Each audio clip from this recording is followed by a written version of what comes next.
These days, I spend some time looking back at the past, and the other day I remembered a particularly bad time in my life. What I remembered most was a little childhood prayer. You may recognize it. It was, "Now I lay me down to sleep. I pray the Lord my soul to keep. If I should die before I wake, I pray the Lord my soul to take." Back then, I changed the ending. I said, "Now I lay me down to sleep. I pray the Lord my soul to keep. If I should die before I wake, that would be a lucky break."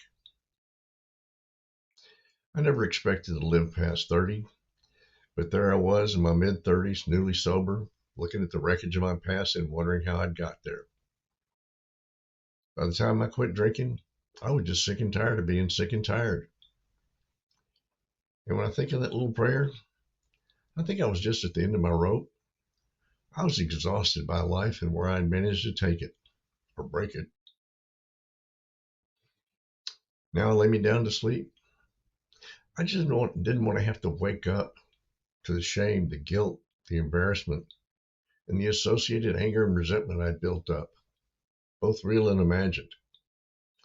I used to think if I could have just done a few things differently, or maybe if my parents had given me better guidance, my life would have been so much better. I had a bad case of the coulda, shoulda, woulda. I used to try and reimagine the script of my life, but what I learned from that was you can't rewrite history, you can only learn from it. So now looking back, I've lived way past 30 years old, and I found myself in a place I never would have imagined in a million years. Everything I ever did in life, good and bad, has brought me to this moment, and I'm glad to be where I am now. So what do you think? Have you ever wished you could go to sleep and just not have to wake up? Or have you ever wished you could rewrite part of the script of your life? Tell me in the comments, because as always, I wonder